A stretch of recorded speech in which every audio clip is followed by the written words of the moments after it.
Okay, so we've talked about the best nations in Dominions 5. That was fun. But what's more fun is talking about the absolute bottom of the pile, the trash, the garbage, the stuff that you struggle to win a game with, the nations that you really only pick if you want a hard mode game. Um, One of the comments that I saw on the Best Nations in Dominions 5 video was that really comparing nations across ages is a little unfair, and that's why when I do my full tier lists, I'm only going to be comparing individual ages.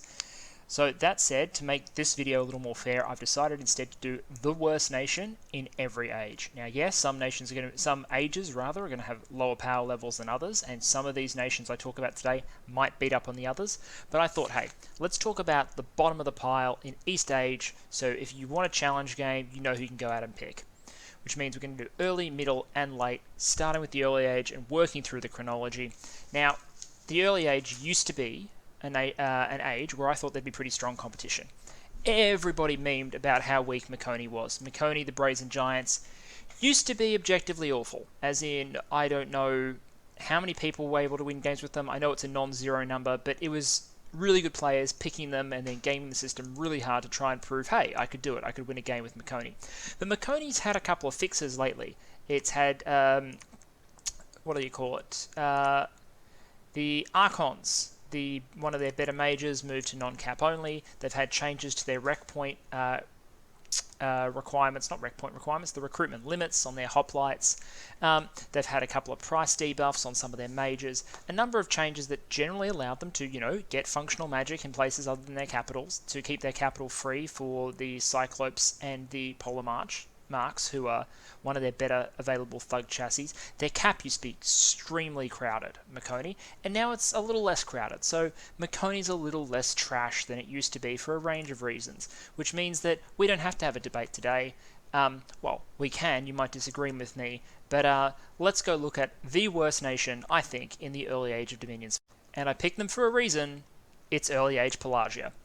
What makes Pelagia shit? What makes them, as far as I'm concerned, the bottom nation in this age? And then I want to compare them to another contender for worst nation in the age, explain why I think Pelagia is the stronger nation, and what happens to Pelagia in middle age that I think means that comparing it across ages is even more embarrassing to its early age. You've already been through with me the talk about Pelagia and Pelagia's problems, but let's provide a really quick summary. First things first, you're not actually that good underwater. Okay, like you've got a decent cavalry unit, which is okay, but it's completely aquatic. You're not necessarily able to overpower your primary underwater rivals. So an underwater nation has to be able to do two things. It has to be able to defeat anyone else who is up against it in the water, or be able to intimidate them enough that they will agree to hug box with you and go harass land nations the entire game. Pelagia is not particularly well suited to doing that. I mean, it's okay, but if you put it up against, say, early age Relay, with its Mind Blasters, who are a decent counter to the relatively expensive only MR12 cavalry units, who have decent slave troops of their own that are relatively affordable, Pelagia's underwater troops start to look okay, but not super dangerous and threatening. The Coral Clan soldier is serviceable, but if you compare them to what, for example, let's have a look at Atlantis for a moment, who is not one of the other underwater nations. They have Deep One Spearmen, who are more spammable and have 2 attacks, one of which is really high damage, who they can intermix with the Shamblers, who are quite powerful. Coral Guard hit extremely hard, a high protection, decent skill, and also benefit from the Poison Barbs, which means if you pump out Shark Tribe warriors instead, who are basically an independent troop, then you're going to have a fight for your life. Your mages are comparable, I would say, to Relays and Atlantises. If you're fighting up against Theranos, the Ghosts might give you a little bit of trouble underwater, and you're going to be dealing with their pop kill anyway. It's not a slam dunk for Pelagia underwater. You've got tools, mostly in the form of, as I said, the Triton Rider, the Coral Clan Soldier. You're probably not going to go Bless, so your Peril Guard are not going to be like the be-all, end-all. You can rely on them if you have a little bit of a Bless, and you might have to if you go underwater. Your your Shark Tribe are an independent unit, and also one of your better underwater fighters, and that's about it. Your recruitable Mage Corps, the Pelagian Mermage, is good for lesser water elementals, and that's about it underwater. Your Pearl Mages are expensive, but like some of them will be Water 3, and the others can commune and make water elementals. Sure, you can do straight water elementals with the Pearl King, but that's 485 gold, slow to recruit, high expense, etc. Your later game magic is going to be reliant on Ictid Pearl Mages, who are a capital only, basically an indie unit, coupled with some coastal recruit mages in the form of the Pelagian Explorers who happen to random Astral. All in all, your underwater combat is a bit but your on-land combat is trash. Absolute freaking trash. You have one option for going from water to land, realistically, because the Merman Net Thrower ain't it. You've got this guy. You've got the Turtle Warrior. The Turtle Warrior is basically an independent light infantryman that happens to be amphibious. That is not high praise. And with them, you can crawl, and I mean crawl on land. And when you happen to crawl on land, things don't get much better. The Turtle Warrior still remains one of your better units on land. The Pelagian Shore Fighter is slightly better, but loses poison. So you're usually better sticking with the Turtle Warrior anyway, plus the iron parts of the gear are rust if they go underwater. And sure, moving over to these hoplite style units is okay because you get a bit more protection, but they do low damage, don't have a javelin, they don't get formation fighter, they're pretty bad, and then they rust if they go underwater. This is not a viable on-land combat force. And then adding the Pelagian Explorer gives you research, sure, but only a quarter of them are going to be astral and thus of any use at all in combat. Pelagia doesn't have a viable land combat mage. If they want to bring Pearl Mages on ground, they need to gear each and every one of them, and you'll need a lot of them to be useful. Their on-land troop choice is terrible. They do not have a sacred choice that can go on land, so you have no ability to take a bless and force your way on land with an amphibious sacred. It's awful. Compare and contrast with Atlantis, where all the troops are just amphibious and have these things called legs and are able to go on water straight away. Compare and contrast to Relay. Compare and contrast to Oceania, who I'll talk about in a moment. Early on, you struggle underwater, and you are crippled, absolutely crippled, getting onto land. Surviving underwater is going to be a fight, and getting onto land is like difficult. If you're able to win underwater, or if you are not challenged underwater, or if you are alone underwater, I'm in the alone underwater category, you're basically doomed to irrelevance, unless you pull out some sort of miracle, because you just do not have the force to match up your threat. And even if you succeed in getting on land, scaling Pelagia is really, really hard, because what are you going to scale with? Like, I tell you can recruit shit tons of mages. For a shit ton of your recruit everywhere mages. What are you going to do with that? Like, are you going to build an army out of Pearl Mages?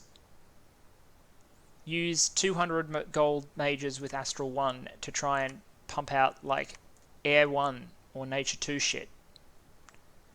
And those are your underwater recruits. On land, all you get is the 75 gold Pelagian Explorer, who are efficient for research, but in terms of actually building useful militaries out of them, the options are really limited. Compare and contrast, I would say, even when you're dealing with, say, Early Age Relay, who people say can't go on land, well, the Slave Mage is perfectly functional.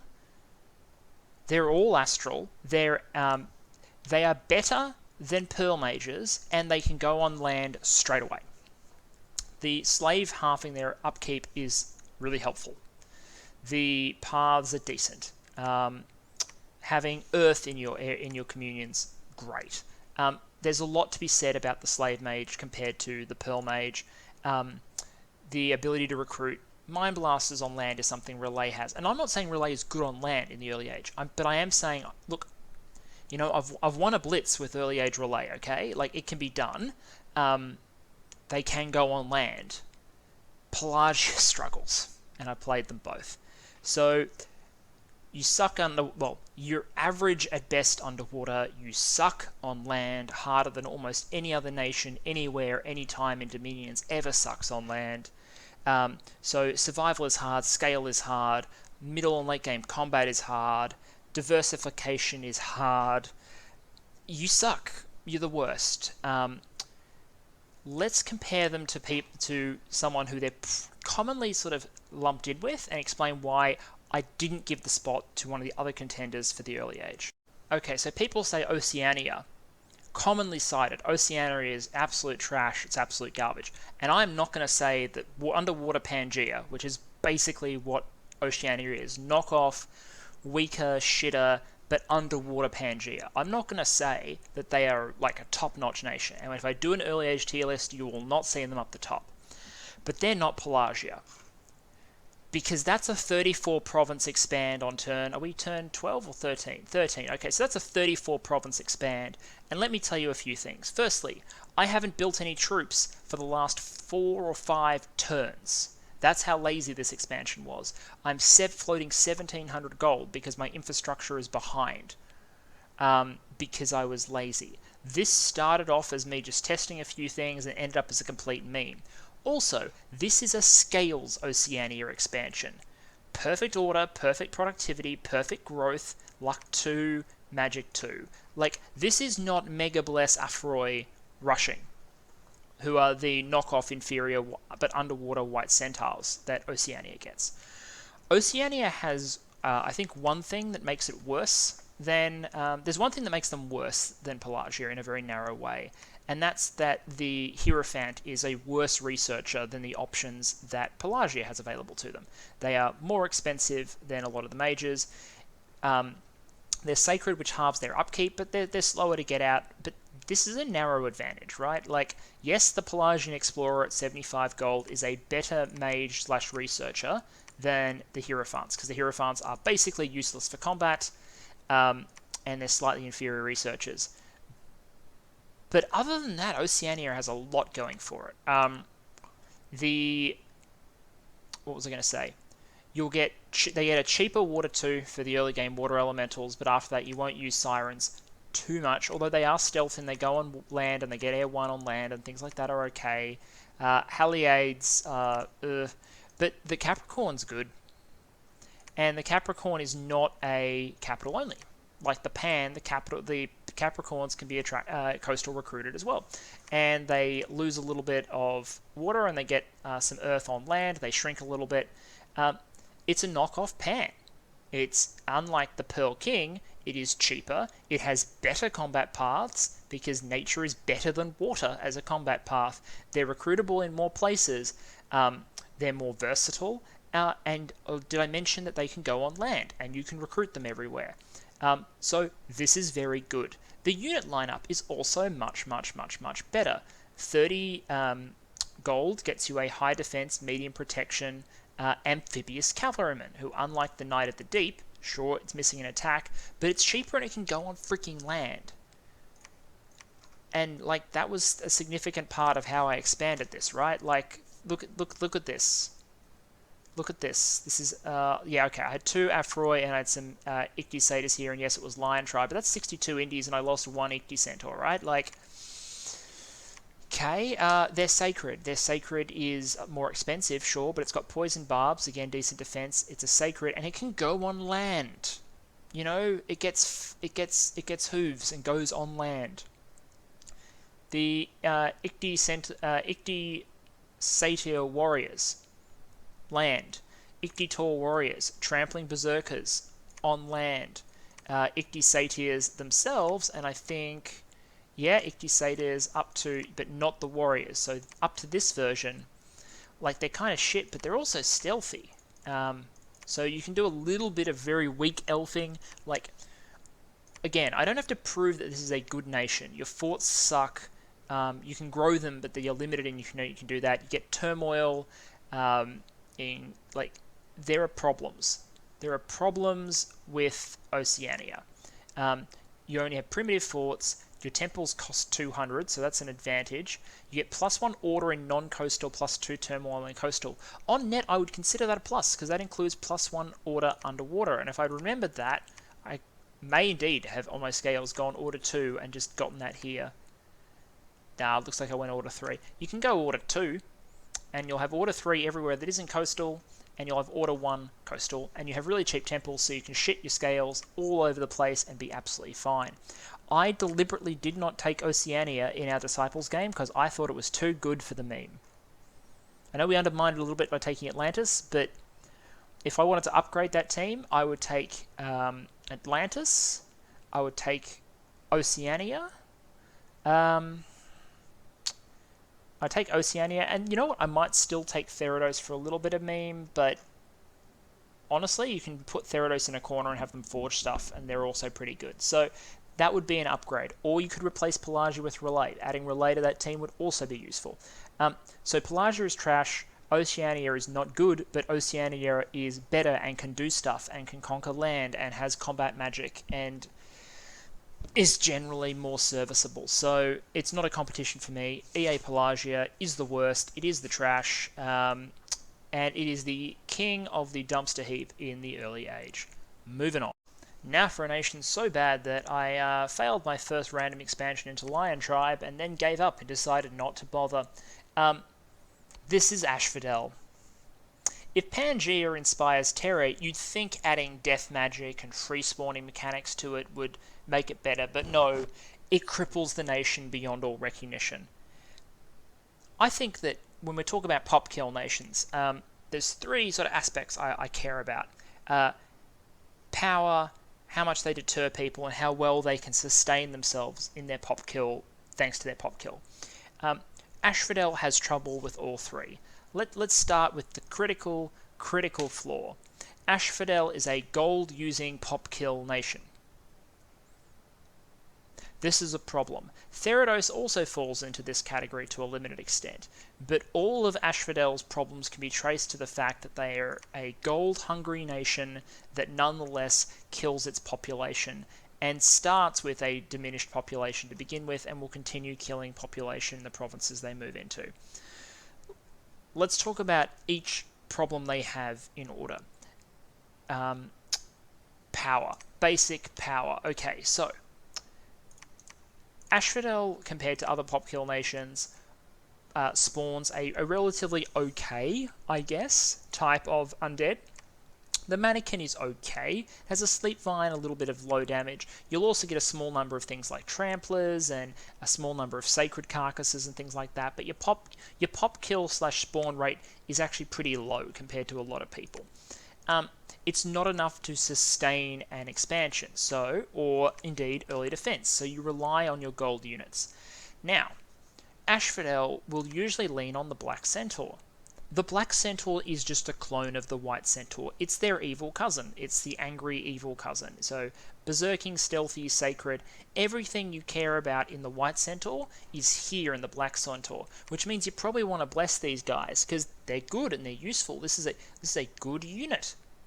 Like, really, you can build a nation on this, except for the fact that eventually your capital's going to die and you can't recruit anymore. So if you invest in a bless for your Black Centaurs to get yourself off the ground, you have to understand that eventually you're only going to have so many. There is a finite number of Black Centaurs in your quiver. Now, yes, technically there is a finite number of White Centaurs in the quiver of Pangea. It's the number of turns times the holy limit in your capital. But Black Centaurs stop being recruitable far before you would have reached that point. The rest of the units become almost meaningless because every upkeep is taking away from your precious research core, which you still need. You need mages to be relevant, and the mages you get are, well, they're okay. So you do get dryads that are good. You get a dryad hag who is not good. You get the panic apostate who is good. Good. But it's a 300 gold mage that isn't sacred. So 240 gold per year in upkeep, about 20 gold per turn. And I start with 196 income. And with that 196 income, I have to build every lab, I have to build every temple. I can grow my forts, but every lab and temple I will ever need has to be paid for out of my shitty economy and my scales that ruin everything. So, in terms of raw power, I have a tool to lean on, but a tool that if I overbuild for, I have to acknowledge will disappear in time. My free spawn are not enough to lean on, and my recruitable mages are good, but they lead me into the second issue of sustainment. If I need living mages, and I have living troops, then my upkeep is going to spike a lot faster than, say, Ermor's will. Ermor doesn't have living mages. Ermor doesn't have living troops, so Ermor doesn't have upkeep. All they have to do is build infrastructure. Ashfidel has to build infrastructure and manage its economy. Now you can say, yes, You can transform Panic Apostates in order to remove the upkeep.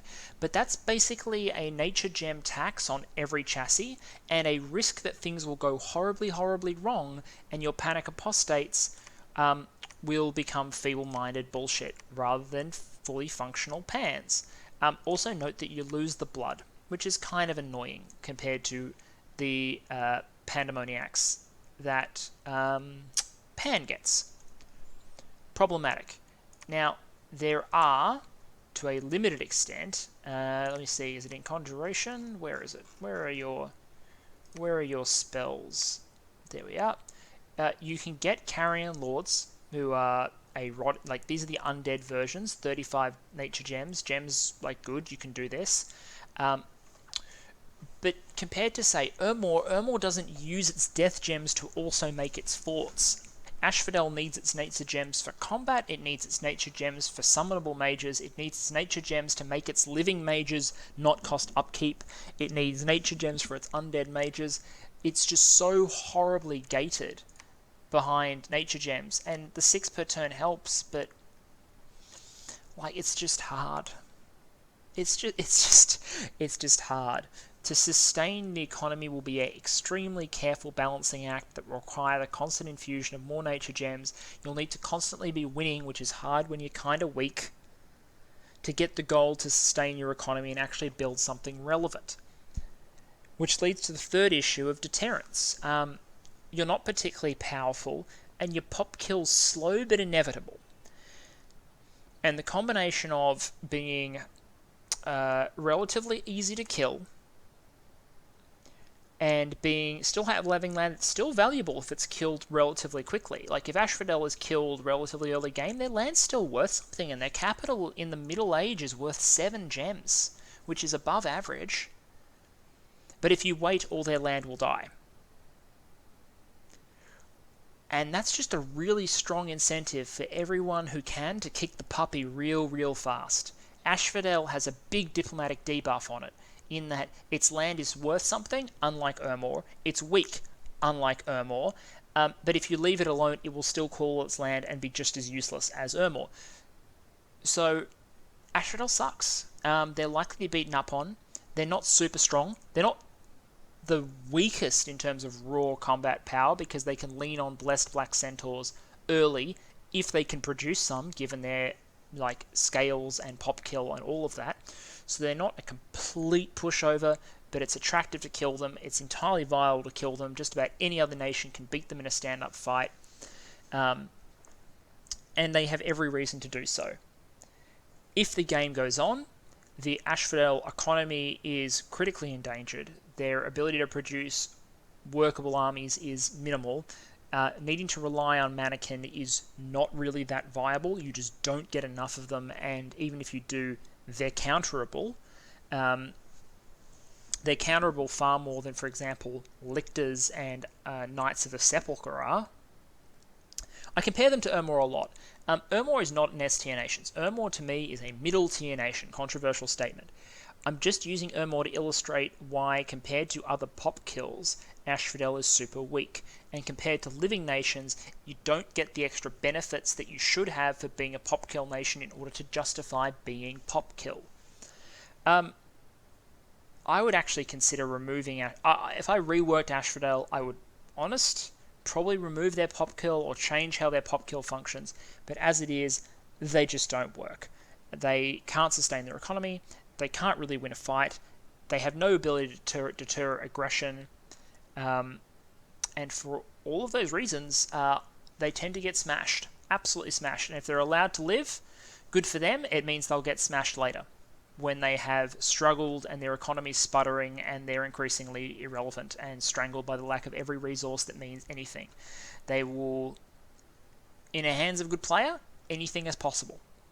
I've seen Ashfidel played by good players in exactly one game, where good old Katagak, our famous Smokey the Carrion Bear, was competent, a competent Ashfidel, and yet he was very dependent on his allies to keep him alive against even the assault from a single living nation. And while that game gave us a great Bird Eater incident, it did nothing to prove that Ashfidel wasn't, a terrible, terrible nation. Now, let's look at another contender, which I like to do, another contender, and why that contender isn't as bad and justify this spot. One popular contender for worst nation of the Middle Age is Machaka, Middle Age Machaka, and you know what? They're not great, but they're not as shit as Ashfidel. The Black Hunter is not fantastic. This is not Zayyadan. This is not Raga's Sacreds. Their troops, the Machakan Hoplite, is not Ormish infantry. But you know what? With an okay and not overwhelming bless, you can absolutely expand with Black Hunters, and you can sustain that. They have a couple of good tricks and tools that they can use. They have a good recruitable researcher, capital-only researcher. The Black Sorcerer, the other cap-only mage, is not good, but he's got some functional combat paths. They have some functional combat mages. Are they fantastic? No. Are they Buddhas? No, but they're okay. I would probably lean heavily on, sorcerers out of necessity. But you've got some researchers in your capital. The Black Sorcerers can bring out some big fire, big earth, moderate death. You can do some bootstrapping using your using skull staves and things like that. You got D2 on the sorcerer as well. So the mage core is better, and you have ordinary forts, and you have non-pop kills, so you can afford to sustain your economy. You also have a few really neat tricks. We saw this in the GC game where Machaka killed Scaleria. Machaka can kill Scaleria because one tool, and this is only one tool. Machaka doesn't have a huge number of tools, has more than one. One tool is the fact that you have a 5 gold 2 resource to recruitment point short bow. And you got fire magic freaking everywhere. So getting fire 3, which can then Phoenix power to fire 4, getting flaming arrows in every single army, done. So you can have huge flaming arrow swarms, for example, and Black Hunters, or to an extent Spider Knights or Machaka Hoplites, all of them are functional blockers for a gigantic barrage of pygmy-fired arrows. You can drop nature magic. You can do things like Swarm and Creeping Doom. Are you great? No, you're not. You're not a good nation. You're not good, and I will not rank Machaka highly. But you're not as crippled. You're better able to defend yourself. You've even got a wall climbing assassin to sort of help if the enemy are using ordinary commanders rather than mage commanders. In the very early game, you got a decent sacred, and flaming arrows is not that hard to hit, and a lot of foes will have trouble dealing with 500 pygmies, 500 units of pygmies, which would represent many thousands in my abstraction of pygmies firing flaming arrows into their army. If you're assaulting Machakan Fort and there are 500 flaming arrows per turn dropping on you, that's really hard. That's a lot of arm-piercing flame damage. That's a lot of glamour being popped, that's a lot of armor being bypassed, and Machaka can probably hold its gates with its 21 protection spiders. Cool. Bad, yes. As bad as Ashfidel, yeah, no. I also thought it was good to look at what happens to Pelagia to make early age Pelagia so trash compared to its later version, right? Okay, so off the bat, heaps of things change in the Middle Age that make Pelagia better. You become the apex predator of the underwater with one of the best underwater sacreds of the age. This is a 2 attack, one of which is magic damage, plus an extra lance attack on your first strike, which does shit tons of damage, on a sacred 70 gold unit, which has 17 prot and 17 defense, 30 combat speed. The Knight of the Deep is a freaking murder machine. They'll take on even gold Morvarks underwater and they'll shit on them. They have the attack density while still having pretty good stats. Glamour is not enough to overwhelm the extra attack density and the additional and the savings in the price. They also have a sacred unit that is recruitable underwater that can go on land. This is a 19 protection, good skill, 20 gold infantryman. Sacred infantryman. So if you take a bless for your Knights of the Deep so you can murderate whoever is under the water, you can then recruit a small but non-negligible force of competent, foot-slogging sacred infantry. Wooey, you can go on land, and you also have access to other troops. The Wave Warrior is a big upgrade over the Turtle Warrior because he's got more protection now and he does 19 piercing damage. And once you go on land, you can recruit actual formation fighting hoplites now. Woo-wee. The Apostate of the Closed Realms, like, he's got really good skills and he has a javelin, but he can't formation fight. But you got choices now. Like, this is upgrades. This is, I'm better underwater and I'm better on land. Awesome. And my mages have gone through some upgrades too. You have one of the most useless units in the entire game, the Amberclan Priest, because why would you recruit a 65 gold aquatic priest one when you can recruit a 45 gold amphibious priest one? Riddle me that. Is the extra HP really worth it, mate? But other than that, you got straight upgrades. You now have the Pelagian Mystic, who is a very fast researching, wider paths, can go on land mage, all of a sudden. Like 15 base research, air, water, earth, and random. 130 gold, can go on land. Slow to recruit, sure, but just a better mage all of a sudden. You have Amber Clans, sure. Your Triton Kings lose Sacred, but we don't really care. You also gain the Dadu Koi on land, who are about as cool as they ever were. This is still basically a Pelagian explorer, except now he costs even less. So you can use Mystics on land. Mystics are very viable on land. You've still got your early age mages if you want them, but you've got better underwater play, better on land play. Pelagia just gets better in the Middle Age. It gets dangerous, whereas the first, like Middle Age Pelagia, cripple. So, confirming, early age Pelagia, worst Pelagia. Ashfidel, worse than either Middle Age Pelagia or Machaka. I'm not sure if people have many other contenders for who would be worse than Ashfidel in the Middle Age. I mean, people talk about Oceania, but you know how I feel about Oceania. I think they've got redeeming features that merit them being above something like Ashfidel. If you thought about my analysis of Ashfidel, you probably know what's coming for the late age. Oh, this hurts my soul. Middle Age Relay is one of the best nations. Just in Dominions. And it's a really strong contender in the Middle Age, and the Middle Age is full of some real titans. The Middle Age has Nazca, the Middle Age has Scaleria. Relay the Fallen Star is really, really good.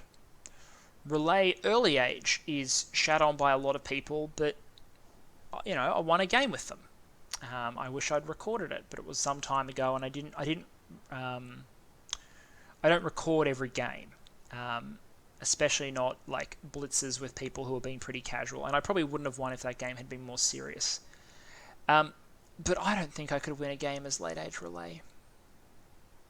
I really don't. And let's go through the points, because the reasons are very similar to why Ashfidel is probably the worst nation, in my view, in the Middle Age. And notice that I'm biased in how I evaluate nations. When you see my full tier listing, you'll hear my methodology, which is about I give numeric values to a bunch of different things about a nation, and these minor pop kill nations really don't tend to do well in that rating because of how things structure. Anyway, problems for Relay. Power, deterrence, sustainment are the classic questions I ask in relation to pop kill nations, because Late Age Relay is now a pop kill nation. Its dominion kills its population, creates dreamers, madmen, void beings, and makes non-void saying things or non-sacred units of yours go insane, which makes them increasingly unreliable. That your commanders are increasingly unreliable, because what's happened is the Void Gate has weakened the very fabric of reality. It's bled through and it's infecting the entire ocean. Now, at some point before this, the fluff validates the fact that Middle Age Relay was freaking badass, because they basically drove everyone else from the sea. Pelagia got pushed onto land and became Erythia. Atlantis got pushed onto the water, except for some underwater enclaves, and became, Atlantis, the frozen coasts. Oceania is, as far as we can tell, extinct. Ys is gone. The waters belong to the Dreamlands, these crazy, madness-inducing evolution of Relay. And yet they kind of suck. The unit lineup is basically the same as it was before. You still have good features. You still have Meteorite Guardsmen, who are some of the best units in the game because they're affordable slaves that have huge protection, okay stats, can go on land and do 22 piercing magic damage. Really solid. And you can build a nation on that. They still have Mind Blasters that can go on land. They have the Slave Mage, who's an entirely functional researcher and combat mage and a bedrock for your economy. They have Big Starspawn, who are okay big astral mages who can bring a little bit of death random in. Like, they still have all the things that made Middle Age Relay great. But now they pop kill and induce insanity. And this is a problem, because when you make a pop kill nation, firstly, you usually don't want to go mega scales because it's all going to die and be useless anyway. So the economy that sustains the Meteorite Guard is likely not going to be there. Slave mages don't do well in madness inducing because they're not sacred, they're not protected from it. So yeah, that kind of sucks. You need to stick to your Void Sane Starspawn for the most part, I think. I'm not sure what people's records are on slave mages going insane, but let's just say, for example, let's say I was wrong and they never go insane. The pop kill still makes them less desirable, like manifestly less desirable than they were for ordinary relay, because you run into the Ashfidel problem. You need gold to sustain a nation, and you have dwindling amounts of it. Your economy doesn't get bigger as the game goes on. For most Dominions nations, because everyone takes growth and usually you're taking more land, your economy grows as the game goes on. Relays shrinks. And Relay shrinks even more aggressively than Ashfidel's. Why? Because Relay's free spawn aren't free.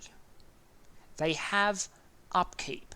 I will create a game and show you this insanity so you can see it for yourself. Alright, so here's a Triton Dreamer, for example.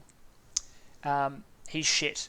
Like, absolutely god-awful. Attack skill 5, defense skill 4, protection 1, has 1 dagger attack, but still has upkeep. Not a huge amount of upkeep. Like, this is like Cartoon Runa level upkeep. But here's the problem. A lot of your free spawn are genuinely aquatic. So let's just say you get to build, like, Festung Relay. You take all the water, no one goes there because you've killed all the population and it's an absolute hellscape. Well, you have no way at that point to kill your freaking underwater free spawn. Maybe by slowly starving them in a zero supply province, which means your economy, your upkeep will scale whether you like it or not, as you pump out more and more and more of this junk which you can't take on land. You can't even suicide it. You're basically accelerating your economic decline in 2 ways. You're killing your economy, being trapped underwater, and you're spawning units which cost you gold, which you can't do anything with underwater. It's incredibly frustrating and counterintuitive. Let's see if we can spawn some more. Here we are.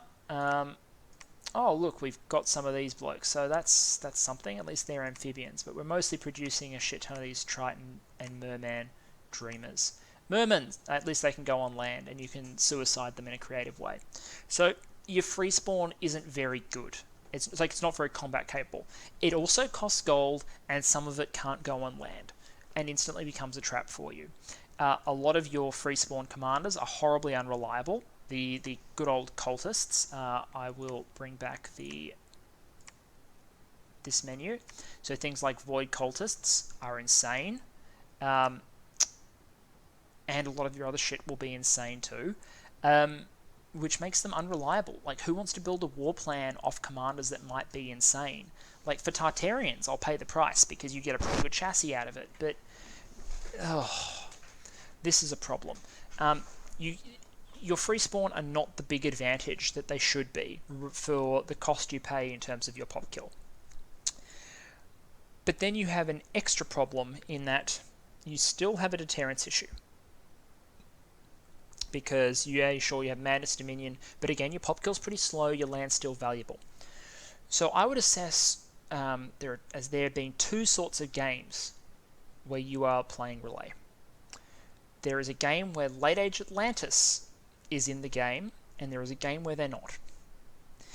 In a game where Late Age Atlantis, and I'm going to jump back out so we can look. If Late Age Atlantis is in the game and spawns near you and you are Late Age Relay, you're probably boned. You are probably just like, there's hard mode and there's dumb.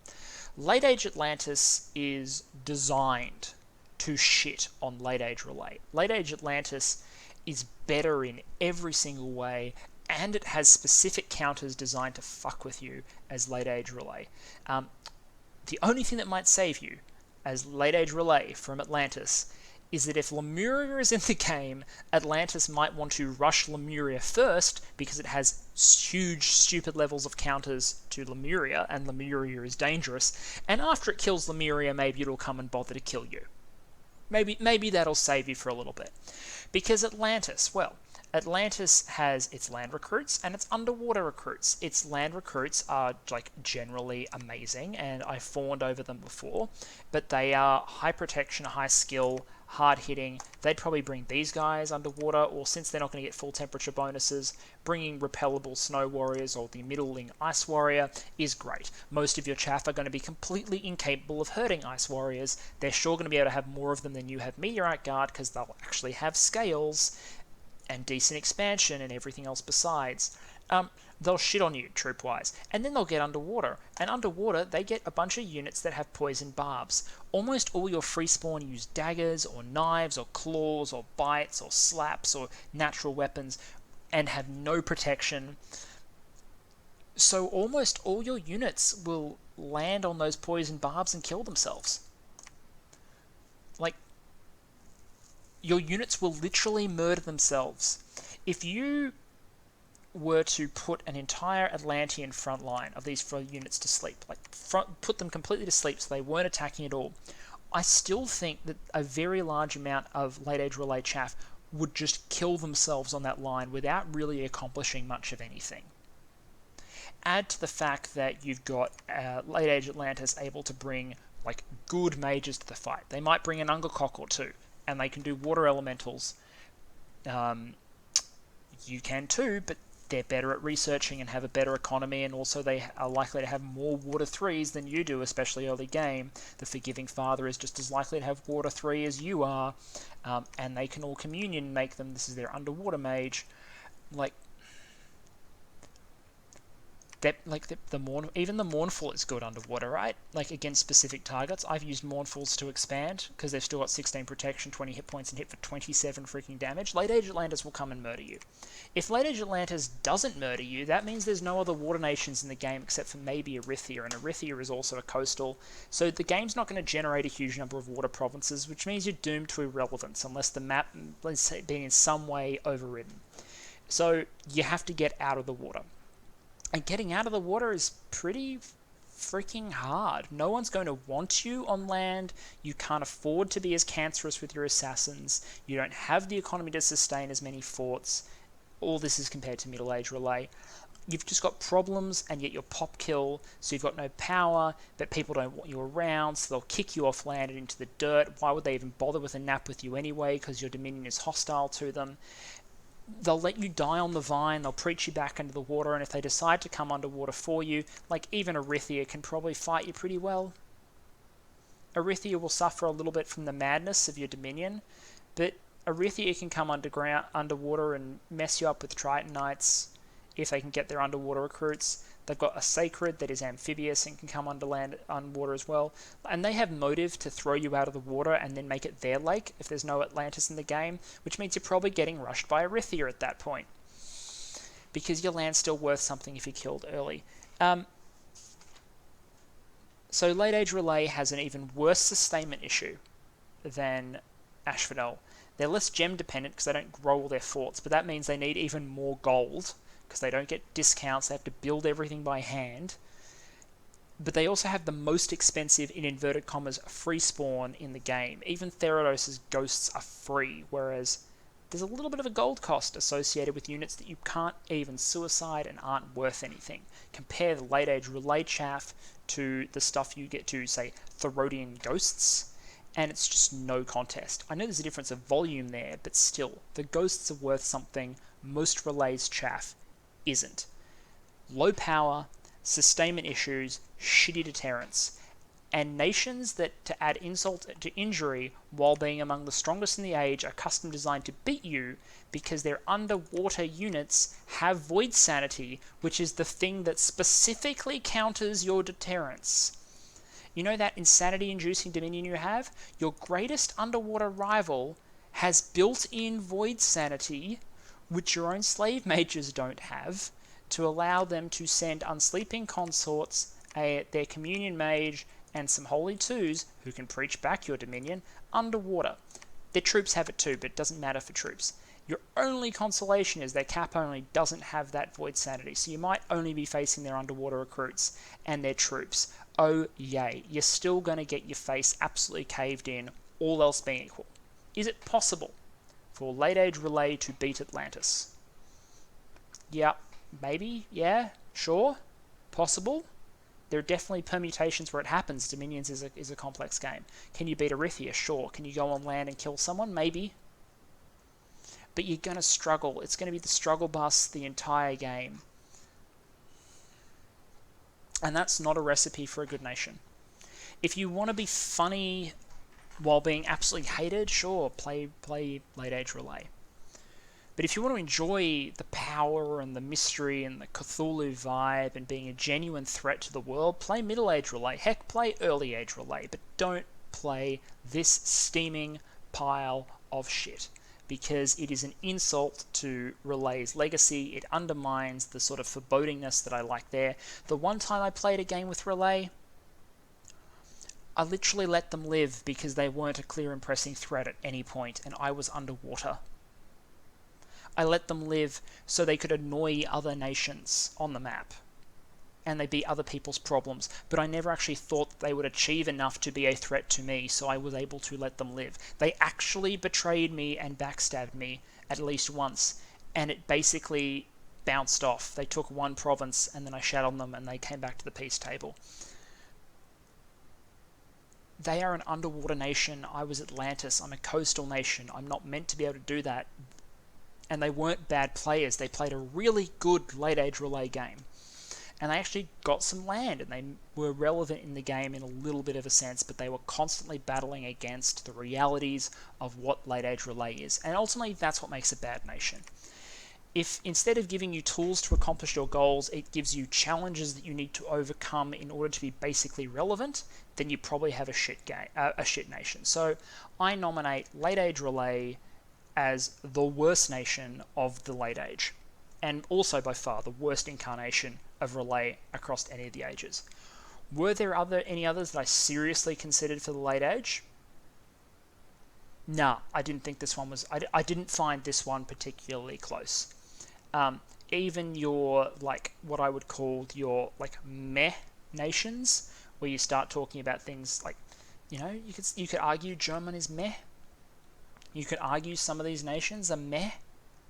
You could argue Vedheim has problem with AoE evocations on its size 1s, and you'd be accurate.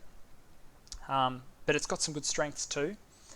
You could argue that Abyssia is a bit sad in this stage, but it's got, you know, blood and assassins and cool shit. You could argue Arcocephali has gotten a little bit boring, but they still have, like, mystics, and a lot of things that you can build a competent nation out of. Nations may not all be at their best, but in the Late Age, but there are also some real freaking giants. You've got Atlantis, you've got Raga, you've got Lemuria, who are in my top 3 best nations in the game. This is a tough age. It's a tough age to play in, and playing LA Relay is like you're not even really competing. Anyway, I'm rambling on at this point. This will be the last time I talk about ranking lists before I go and release my full tier list, starting with the Middle Age, where I'll be ranking nations on a 55-point scale based on their early game, mid-game, and late-game strengths. So that's their power, their diversity, and their counter ability in each of those 3 ages, their research ability, their mobility, their deterrence ability, and their scalability. About half of it is combat value and half of it is those other measures with a certain number of points per each. I'll release that once it's done. It's just a hard process because I have to, like, sit down and actually consider each nation in turn, how many points for each category, and we'll see what results come out of that. But I just thought it was worth doing a video to celebrate the worst of the worst, kings of the trash heap, late age Relay, middle age Ashfidel, and close to my heart as always, early age Pelagia. Thanks for joining me. See you next time.